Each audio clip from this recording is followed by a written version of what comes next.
Hey, how you doing? I hope you're well. I'm Diana and welcome to my channel.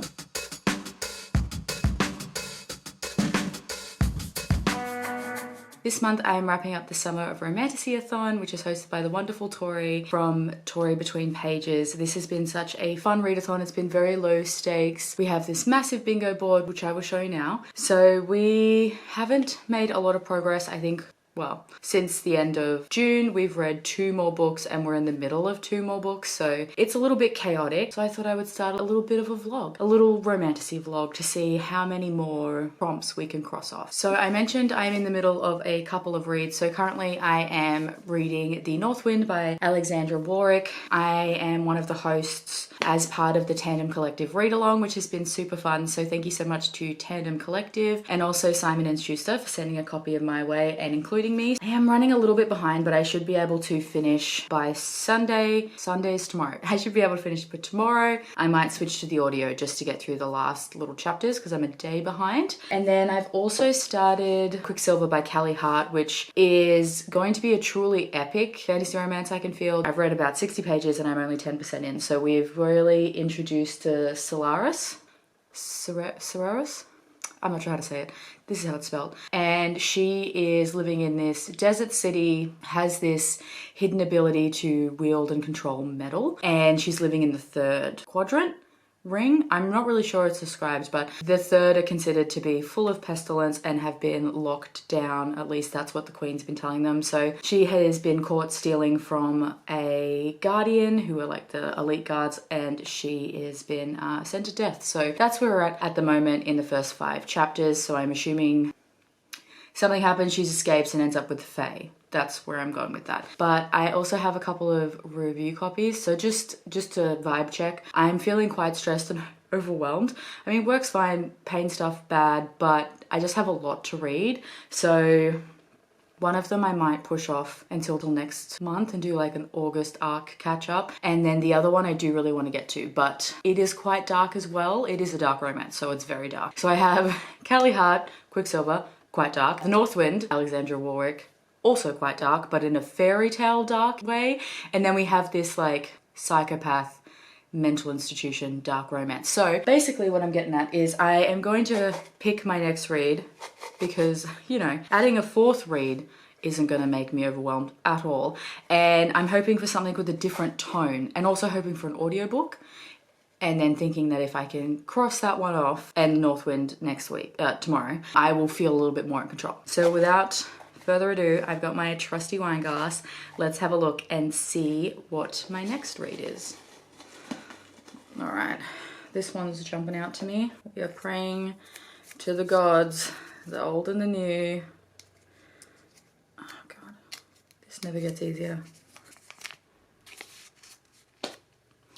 When the Moon Hatched. Okay, now, actually this is gonna work. I think it's still on the darker train, but it is an audiobook, and I definitely know I put this down for chunky romantasy. So here it is, When the Moon Hatched by Sarah A. Parker. I have this beautiful edition. Yeah, I mean, looking at the trigger warnings, we have blood, gore, death, violence, torture. So not the tonal change I was looking for.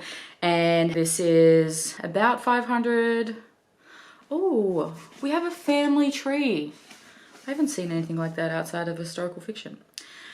Anyway, oh, maybe I do want to read this physically. This is going to be an audiobook, so hopefully I can get through it quite quick and everyone loves it. I hope I love it because I ordered the Fairy Loot edition. All I know is that we've got Reeve, who is an assassin for the rebellion. Her job is just to complete missions, complete orders, and basically do what she's told and never get caught.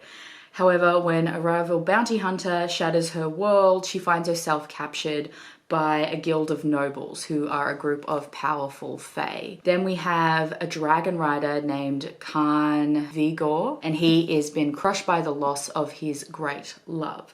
Now he is on a tireless quest to quell the never-ending ache in his chest, which lures him to the city's high-security prison, where he stumbles upon an imprisoned assassin named Reeve. We've got dragons in here. I've heard that it's quite lyrical writing. I've heard that it's a bit confusing to get into, but I've also heard that people absolutely freaking love and adore this book, and I want to love and adore this book. Even though this is chunkier, I know I'm gonna get through this a lot quicker than Quicksilver, so I am very happy about that. So excited to dive into this. I'm obsessed with the cover, I love dragons, and let's get on to some reading.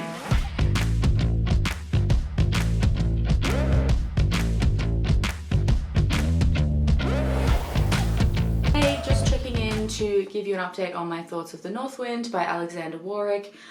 I did finish it slightly ahead of the Tandem Collective read-along, but that's because Sunday is my get shit done day. Sunday is for life admin and content planning, and I have a YouTube video to edit to post up tonight, and I also have a house inspection that I need to slightly tidy up for. That's if the estate agent can be bothered to even show up again, like he hasn't done the last 2 times he's scheduled an inspection. In saying that, it is a really good excuse for me to deep clean the kitchen and the bathroom. But besides the fact, you're not here about that. You're here about my thoughts on The North Wind, and I completely adored this. It has this kind of dark fairy tale element. I love the kind of splash of Greek myth we get with the whole Hades and Persephone vibes, and the fact that the North Wind and his brothers, the South, East and West Winds, are seasons, and they are like primordial gods, and we get this vibe that they were helped the new gods overthrow the old gods, and then in punishment was exiled from the god city and given their roles. So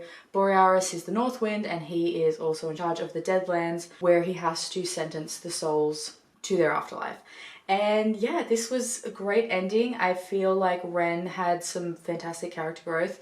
Realistically, all her decisions and rash, impulsive decisions that she made at the start of the book when she was angry and suffering from her addiction have really come to bite her in the ass, and unfortunately has also impacted Borealis. And yeah, she does have the grand gesture and declares her love and goes off to save him. And Borealis, bless his like unflinching, unwavering loyalty to her, he is just the sweetest. And also, I know people don't really like epilogues, but the epilogue in here is just, oh, it had me giggling. It is set 3 years in the future, and it's the only point of view chapter we have from Borealis, and he's doing something sweet that he's made for Ren, which is something that she's loved throughout the book. And I just loved the way he takes this crafting homey task as like a battle plan, and he's going to conquer this. And yeah, it was just so much fun. Really loved it. I am very interested to see what the West Wind is going to be like, because Zephyrus has really been the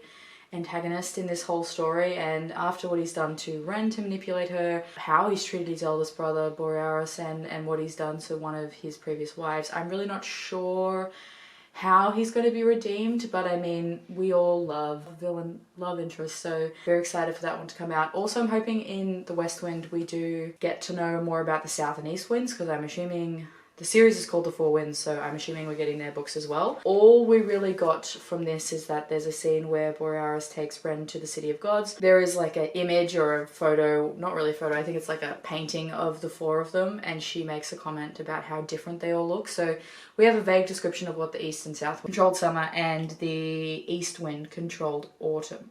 No, yes, autumn. Highly recommend if you're in the mood for like a standalone, because this is going to be interconnected standalones. Like Borealis and Ren's story is fully self-contained, so hard to get a standalone fantasy romance. So yeah, thanks again to Simon & Schuster for sending this copy my way. I am very grateful, even though it did have a run-in with a cup of coffee. I am going to get back to editing, and I might, in my giant to-do list today, might make some cupcakes, and if I do so, I'll bring you along with me for some sweet B-roll. I need to make the cheesecake cupcakes before the ingredients go off, so yeah, it'll be good. So if I do end up making them, that'll be what you see next.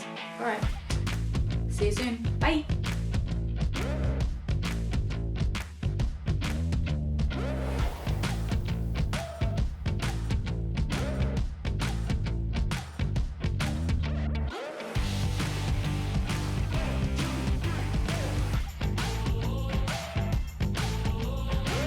Just checking in, wanted to give you an update on where I am at with Quicksilver by Callie Hart. I'm about 50% of the way through, and I completely loving this one. We've moved from our deserty setting to the Fey world, and Sierras? name here. Found out that she's an alchemist, which is very cool. I love the idea of like alchemy and like fae setting, and she is having the best banter with our leading guy, the Fisher King. And yeah, she's unfortunately roped herself into like a fae bargain with him, which is very unfair in terms of what she got out of it versus what he's going to get out of it. But am excited to see how this one wraps up. I've heard amazing things about this whole book and I'm so far loving it. I'm really glad I picked this one up, even though it is a chunky book. And my favorite thing about this is that she has adopted a fox and has named him Onyx, and he is like the most adorable animal companion. Like, I already wanted a pet fox, but now I really, really want a pet fox. So far the romance is very slow burn. Like, we're still very much at the enemies antagonist stage, which is what I enjoy out of an enemies to lovers. I don't want it to be like super fast burn. Yeah, I'm hoping to, I have some blog stuff to do tonight, in particular write a review and finish off my tandem collective read along for the Northwind, so hopefully I can get that up and posted. I should probably make myself dinner, but so maybe I'll just have leftovers, something out of the freezer or something low-key because I'm not feeling it. Anyway, that's enough of an update from me. I will catch you in the next one.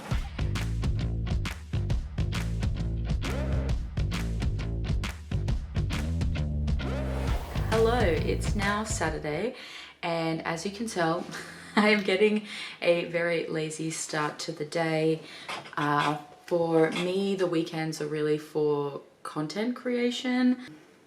Especially now it's winter and it's super cold, but unless I've got anything planned to like catch up with friends and family, I spend the weekend planning, taking photos, filming, all that jazz. So my only treat, I guess, for the weekend is that I refuse to set an alarm unless I have predetermined plans. So I get to sleep in and wake up whenever my body decides it's time to wake up. So that's been nice. I did stay up late last night finishing Quicksilver by Callie Hart, and I completely adored it. This is absolutely 100% a new 5-star read. It's the first book in her Fae Alchemy series, which, can we just talk about the fact that I love that she included like alchemy and alchemical magic into this like Fae fantasy world, and we've got like portals and like different dimensions and different worlds, and realistically that last half, the pacing was perfect. I think that we needed a bit of a slow start to introduce the world, introduce the characters, but that ending, we have this like Kingfisher has these group of warriors called his wolves, and they have such a tight unit, except for, what was her name? Dinah? I hated her. Anyway, and then we have Carrie and Swift. He's from the same realm and the Silver City that our main girl Sierras is from, and I love him. His comedic value is just so good, and the fact that he named his sword Simon, I was cackling. Absolutely loved it. Okay, so the second book is set to be released in October. I'm so excited to get to it. What was revealed in the end was wild, just in terms of like the political machinations and like who the big bad was, and then the development of Kingfisher and Sierra. I really wish this had an audiobook so I could say her name. Sierras, I'm gonna say, probably very wrong. Sierra's relationship was beautiful, a bit doomed, star-crossed lovery, and yeah, the fact that it had the audacity to end with the line it ended on. And if you've read the book, let me know, because we can maybe lament on that. So yeah, new favorite. I want to buy a copy, but I'm sad that you can't get this cover in the paperback. It's this like discreet version, which I don't like. So it looks like Callie Hart did have some available on her website, so maybe when the second book's released, she'll re-release this one and I can buy a physical copy, and that'd be fun. And then for a change of pace, I picked up Moonlit Dance by Zoe Abrams. So this is the second book in her Alhaim Witches duology. It's a little novella-ish. It's about 227 pages and it's a bit more cozy. It has massive Howl's Moving Castle vibes, and it's a wide shoes romance. So I think I've been missing my wide shoes. So I did read the last little chapters of the first book, which is The Crescent Spell, just because it had been a long time, just to refresh me what's happening in the world. And we're following this girl named Briar, who has kind of discovered that she is this, what's called a meta witch, and her powers have been, I think her powers were bound. Anyway, and she is realizing that something's potentially hunting her, trying to figure out who killed her parents, and I'm very convinced there's going to be 4 guys in her, I was going to call it a menagerie, but that's not true, in her relationship situation. So we have Cal, who is and this has also got elemental magic, which we know I love. So we've got Cal, who has fire magic. And then we have Avian, who I think it's described as green, but I think it's more like healing stuff. And then we have this guy named Ian, who we think is the big bad guy. It looks like he's got some like dark shadow magic, but I'm getting the vibe that he's been happy to play the bad guy to protect his people against what is actually under the glistening happy facade is a quite tyrannical monarchy. So that's kind of interesting. And then we have Jonas, and he is actually the crown prince. So I think if we're doing like Howl's Moving Castle,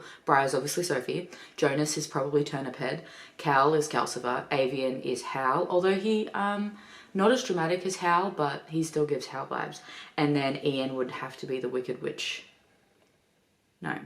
Wrong witch, the Witch of the Waste. So yeah, so far I've only just picked it up and I'm enjoying it. It's only 220-ish pages, so I might check in when I finished. So far so good. It's been a really slow reading month, which I think probably contributes to the fact that I've been reading a lot. Just a slower reading, especially if I've been really tired of having an on and off pain flare-up since I've got on new treatment for my adenomyosis. So yeah, that's been less fun, but I am also, maybe we'll just update everything now. I am also listening to When the Moon Hatched by Sarah A. Parker, and I feel this is going to be another 5-star read. This is beautiful. Again, loving the world.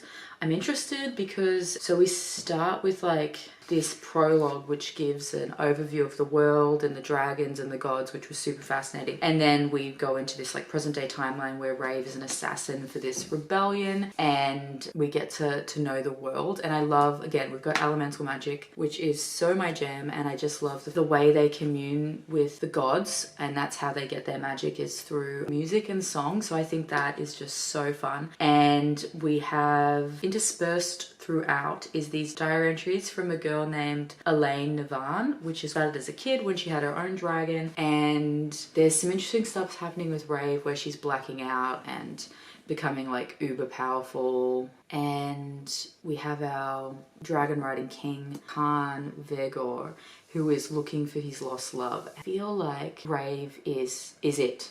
And I think when she blacks out, it's like Elaine popping up. Or she could be a god. I don't think she's a god. I think it is Elaine, and something potentially traumatic had happened to her from the little hints that Khan has mentioned to Rave now that he's helped her escape and they've gone back to his lands. So I'm feeling like that's the case. And yeah, beautiful writing, beautiful world. I just knew I was going to love this. I know people were saying that the writing was a little bit maybe too purpley or it was really hard to get into, but I honestly haven't found that to be the case, and it's just been a absolute fun time. So I will probably try and finish off the Moonlit Dance and When the Moon Hatched as well today, hopefully. With work being so busy, I haven't actually had much time to read after work, so I'm hoping to get, along with all the content stuff and things, I'm hoping to get a large chunk of reading done, because I've only read 4 books this month, and it is now the 20th of July. So I would feel, which is so stupid. Like, let's just say it doesn't matter how many books you read, and it's completely arbitrary as long as you're enjoying what you're reading, which I am. So the fact that I'm feeling stressed that I'm behind this like goal I've set for myself is stupid, and I'm fully aware of that. But still, I would like to get through a few more. And I have also had a number of arcs just hit my inbox, which, note to self, I should cut back. I want to support all the authors, but then I realized I don't have the time or the capacity to read them all. So I think August, just as a ramble, let's talk it out together. Let's do an arc catch up on August. And then because I've been doing this Romantasy challenge and picked up a lot of first books, let's like just cram in some sequels. But anyway, I'm going to finish my coffee and finish my book, and I'll talk to you soon. All right, since I'm almost finished with When the Moon Hatched by Sarah A. Parker, I need to figure out what my next read is, because reasons. I don't know why I need to know before, but maybe it's just something to look forward to. So fingers crossed we get another audiobook, because I do need to be churning through those audiobooks. Watch me get the dark romance one. All right. Whoop. This one.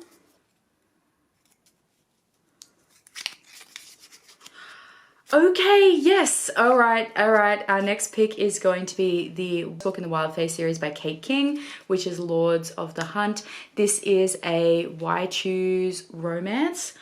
I don't think it's gonna be lighter in tone, but I have been missing Why Choose since most of the books I've been reading have been MF recently. So this is going to count for Lucky Novice, I believe, on the Romantasy-athon's Instagram page for that one. So this one we are following I believe it's a human girl who is a servant to the king. She gets tricked into something and ends up in the king. And in this world, whoever kills the king is the next in line for the royalty.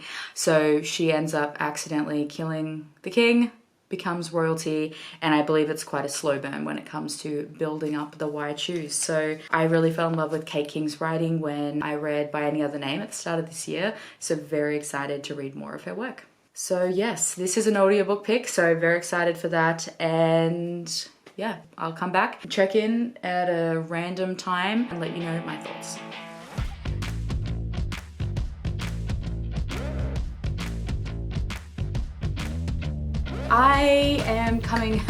I'm coming back to this vlog to give you a check-in and an update. I was supposed to come back to you much sooner. Since I last spoke to you on the weekend, I have finished 3 books. Yes, and then we'll do a TBR jar to see what our next book is.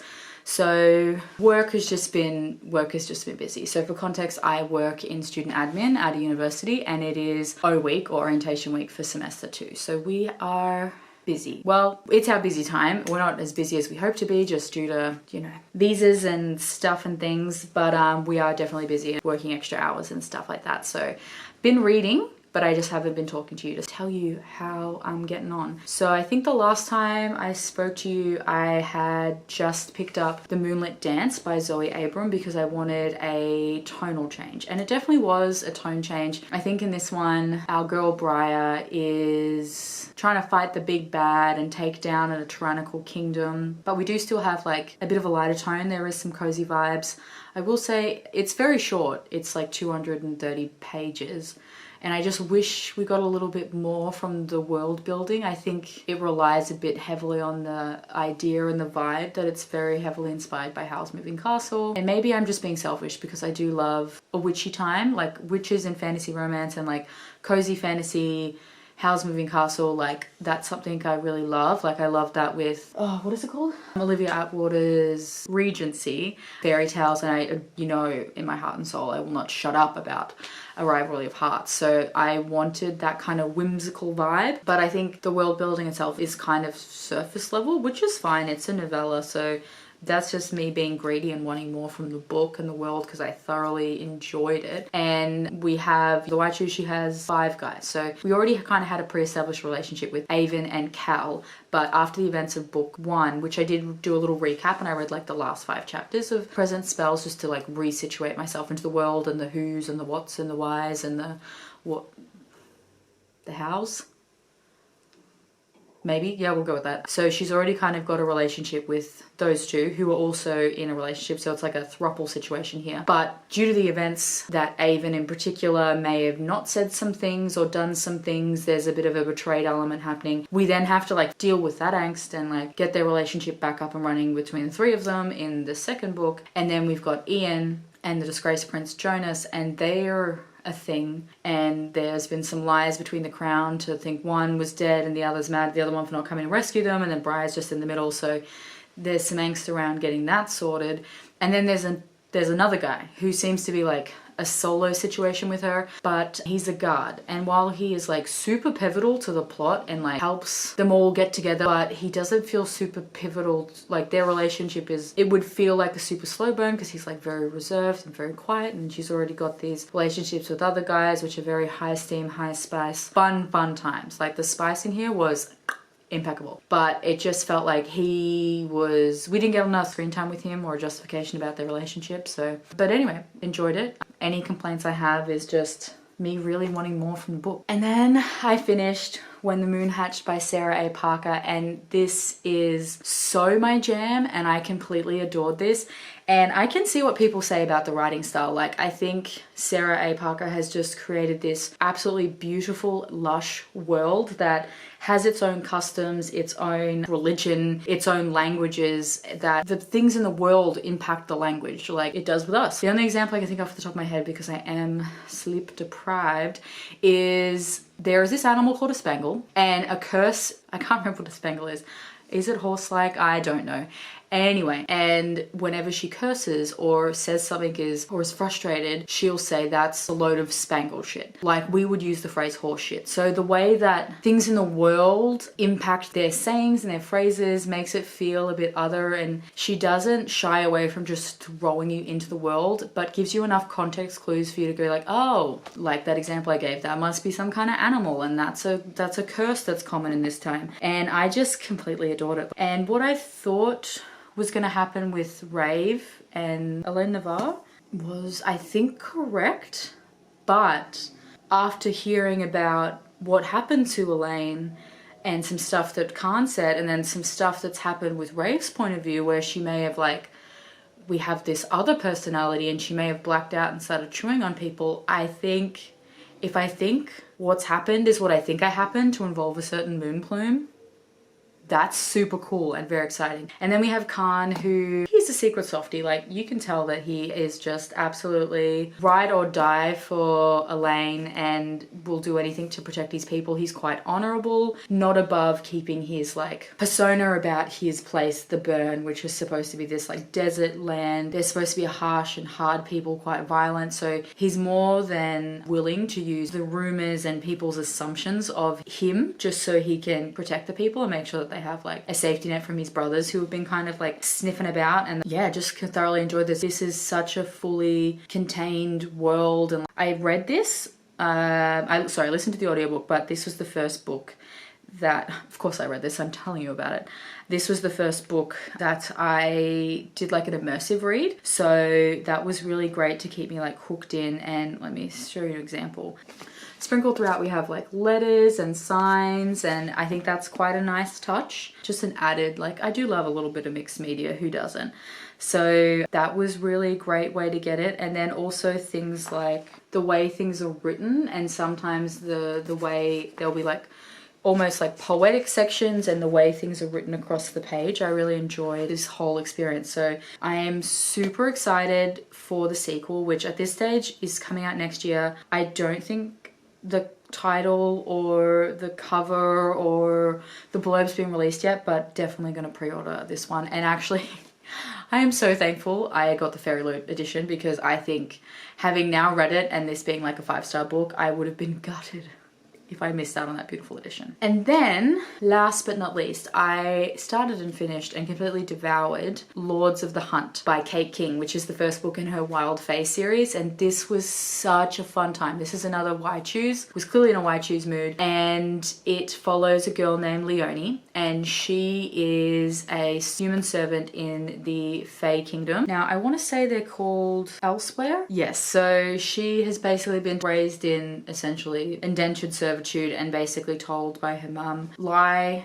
about who you are, don't draw the Fae's attention. And we get this vibe from Lonnie that she is not as human or as unmagical as we think she is. She can see Faes through their glamour, and there's just little hints of stuff that we're like, oh, okay. I can see now why your mother has told you to keep quiet. She has a sister who was supposed to be this like pristine, pretty, biddable servant, and we think she's like the good sister because Lonnie really doesn't give a shit. And at the start of the book, as like a really cool twist of fate, the sister just comes into the king's tent on the night before the hunts and tries to kill him, and then is not successful. So the sister is killed by the king, and in a fit of rage, I mean I would too, Lonnie kills the king. With his crown, I might add. Like, that was a nice touch. And it's after sundown on the hunts, and instead of being executed, they give her the crown. Because this includes so much Fae folklore and fairy tale elements, and if you know me or if you've heard me talk about anything, I love I love this, and it just made me giddy. I was kicking and screaming and crying and giggling the whole time. So in this world, every year, the king or queen of Elsewhere puts on the hunts, like the wild hunt of mythology, and gives anyone an opportunity to kill the king, royal monarch, head bitch in charge, and they get the throne. So it's very important that Lonnie killed him after sundown because she won the hunts essentially. And the bulk of this book actually takes place the year later, where she is now, I was gonna say public enemy number one, but she's target number one, as everyone is looking for her to take back the throne. And in particular, the old king of Elsewhere's cousins, nephews, nieces, no, they're not nieces, nephews, the Everlast princes. So we have Scion, who seems to have been groomed to take the throne next. He is the stoic shadow daddy of the group, and he is the Prince of Nightmares, and he's also the Prince of Crows because he has this large crow that attaches him. And his power, apart from like this kind of shadow daddy business, is that he can inflict pain, like think Jane a la Twilight style. So that was kind of cool. And then we have Belfier, who is your playboy drunken rake of a man, of a fae I should say, and he is really super fascinated with Lonnie and is super antagonizing. Like he loves to rile her up and is like trying to get her trained up for the hunts, but also like will threaten her and say like, you're ours to kill. But we get this vibe that there's something a little bit more like beastly about him, and maybe there's like some shifter. I really hope he's like a lion shifter or something. That'd be cool. And then we have Gideon, who has kind of been floating around. He is definitely the golden retriever of the group. Like he seems quite open, honest, playful, just quite nice in comparison to the other two. So I'm not sure if he's going to be part of the situationship, or there's this other guy that's been floating around, leader of the rebels called Ambrose. He was mentioned towards the end, so I mean, we'll see what happens. But they're very overprotective of her, but are very quick to cut her down. Like it's almost like, no, you can't touch her, or you can't hate her, she's mine to bully. Like that's the vibe we get from them, which is so fun. And she just will tell them straight up like, what the fuck is going on? So super excited to see what happens in the next one, especially after how things left off. She's kind of trying to figure out what her sister was involved in, why her sister had to die, trying to survive the hunts, trying to survive this attraction, especially with Belfry, and super slow burn. The romance is gonna kick in, and I can't wait for that pivotal point in time where they have to grovel their asses off, because that's gonna be a fun time. So the first 3 books are out, and I'm hoping to get to the 2nd and 3rd book next month, or at least the 2nd book. August is going to be sequels and arcs, so I can catch up on both of those as a priority, and I'm excited for the grovel point. I think Kate King has created this beautiful world, and I know fantasy romance is a bit saturated at the moment with fae, but just so you know, it's not like the high fantasy Sarah J Maas fae. We're talking like folkloric Holly Black fae. So yeah, that's a point of difference, and I had a really, really fun time with it. With that all to say, we're bringing back the jar to pick out our next read. So let's have a look. I would like to get to maybe another audiobook, just because I'm conscious of the fact that we're wrapping up this challenge, and I don't think I'm gonna hit the 35. I just know for a fact that that's not gonna happen. So let's see how close I can get. So this one is calling to me.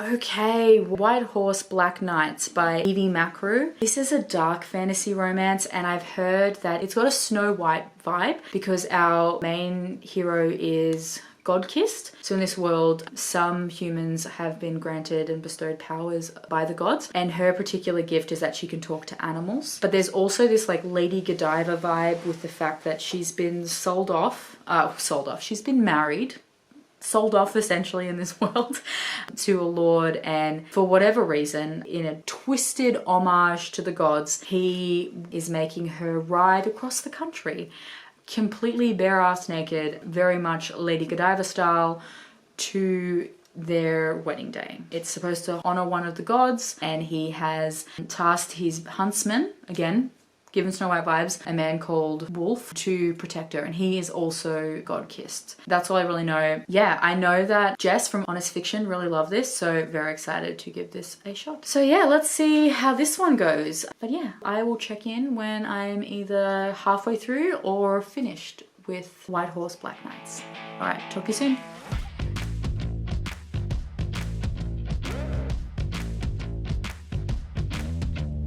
I am checking back in to wrap up this vlog. So I have successfully survived a week. It has been the strangest time at work, but glad it's over. And I have also finished White Horse Black Knights by Evie Macaro, and which is like the 6th or 7th book for this vlog. I can't remember, but this was a dark fantasy romance, which I don't know why I had to specify it's a fantasy romance. This is a fantasy romance vlog, but this was on the darker side and was I got the vibe that it was heavily inspired by both Lady Godiva and Snow White. So in this world, we have a medieval kind of setting where we've got God-kissed, and in this world, depending on where you are and which land or kingdom you're in, it depends what they are. So essentially the gods are fae, but in Sabine's particular kingdom, they refer to them as gods, and they've got like temples and religion set up for them. They're very much got that kind of like decadent, debauchery, violent nature of the Greek pantheon. And there was a war between Astenon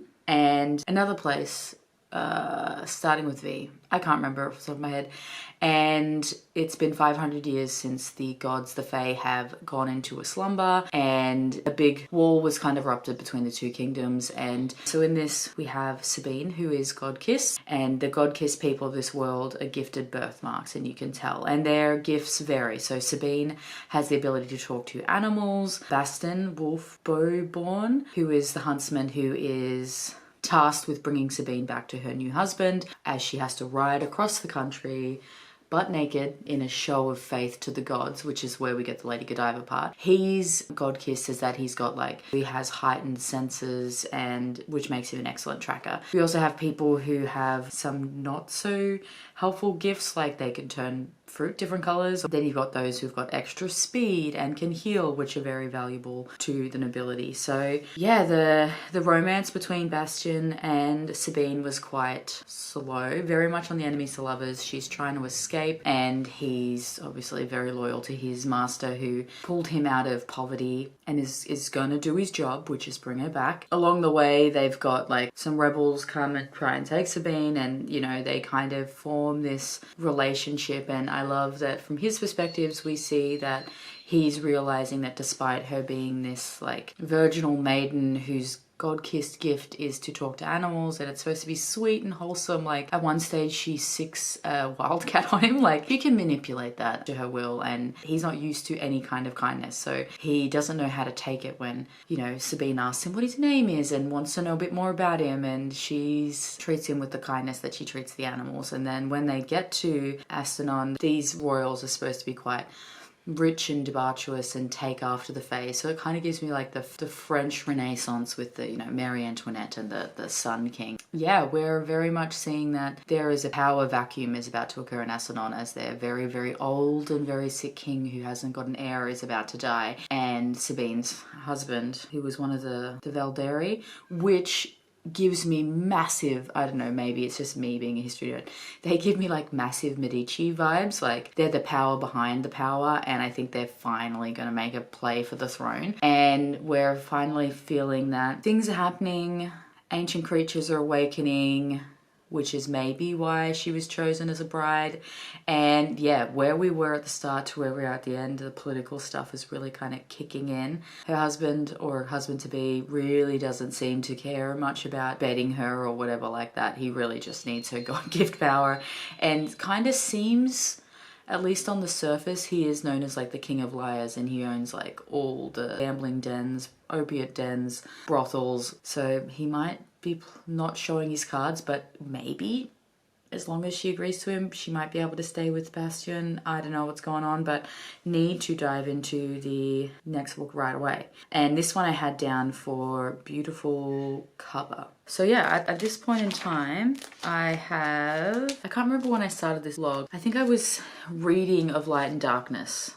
So that would be 7 books I've read. So we've crossed off 7 more challenges, which is great. So these are the ones that I have crossed off. So we have completed currently 19 of the 35 prompts. As I'm wrapping this up, we are about to go into the 48-hour weekend readathon. So I'm hoping to cross off a couple more. I don't know how many I'll be able to get through, given that I'm also planning on editing, and then I might go to the movies to see the Deadpool Wolverine movie. But anyway, let's see if we can cross off a few more off the list. But overall, for a 2-month challenge, where I've read some other things for some other challenges at some review copies, I'm pretty proud of myself. So far, I have given 3 5 stars. A lot of 4.5 stars. Sorry this has been a little extra chaotic, but chaos is kind of my brand. I plan a lot. I am a type A personality, but some things don't come to plan, so I'm just used to kind of going with the flow. Let me know, have you read any of these books, or let me know what your most recent 5-star fantasy romance was, because